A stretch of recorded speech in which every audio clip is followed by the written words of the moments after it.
naitwa Elias Daniel Hota, ni katibu wa chama cha riadha mkoa wa Pwani.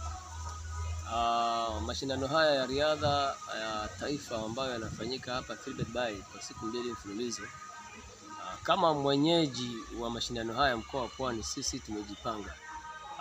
Wachezaji wetu wengi kwa michezo ambayo imechezwa wameshaingia fainali.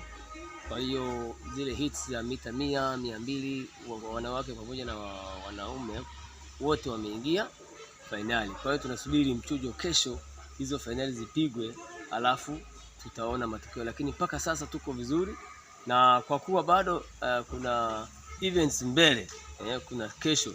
Kwa hiyo I hope mpaka kesho tutakuwa tumeshajua kwamba matokeo ya jumla yako wapi.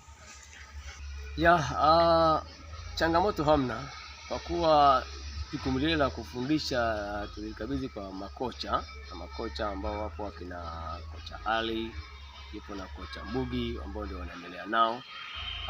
Sijapata changamoto yoyote kwa kuwa na mimi nilikuwa busy na mambo, lakini kadri ambavyo tumekaa na wachezaji wetu na tukawapa zile skills za michezo, hakuna changamoto yoyote. Zaidi tu tunasubiri finali hizi ambazo hizi finali zinazoendelea kesho, itatupa majibu.